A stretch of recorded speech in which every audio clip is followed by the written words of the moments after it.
Blessed Thursday, my dear friends. Today is August 13, 2026.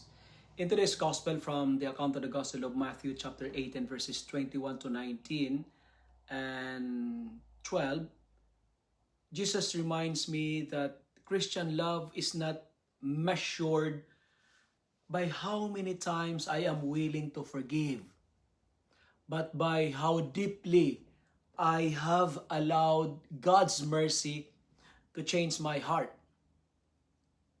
Jesus challenges me to stop keeping a record of offenses and to recognize that I, too, am constantly in need of forgiveness. You know, in your marriage life, in our family, in our friendship, even in my ministry and community, relationships will sometimes be wounded by words, wounded by misunderstandings, disappointments, and failures. But the gospel for today invites me not to let those wounds become permanent walls. Forgiveness does not mean pretending that nothing happened or accepting what is harmful. It means refusing to let resentment and anger control my heart and choosing mercy, choosing truth, patience, and reconciliation whenever possible. Every day, gives me an opportunity and chance to begin again, to apologize when I am wrong, to release what I cannot change, of course, to pray for those who have hurt me, and to love without keeping score or remembering points. When I remember how generously God has forgiven me, I find the courage to forgive others, to let go of yesterday, and to begin again. Begin again with a heart made lighter by God's grace. You know what, my dear friends? It's difficult to forgive.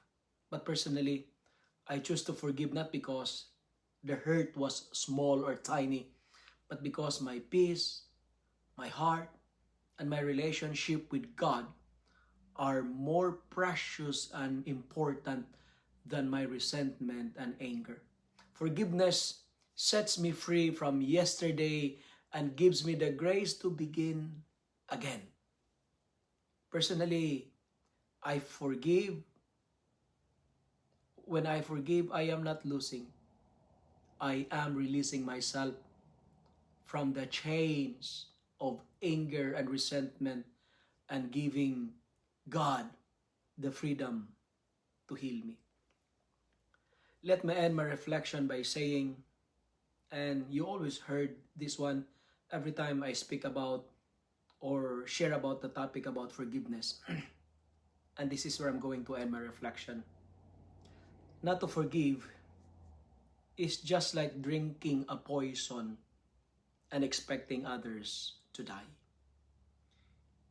If you love and like this reflection, kindly share it with your friends. Share it with your family. Make the word of God viral so that many will be blessed. Amen.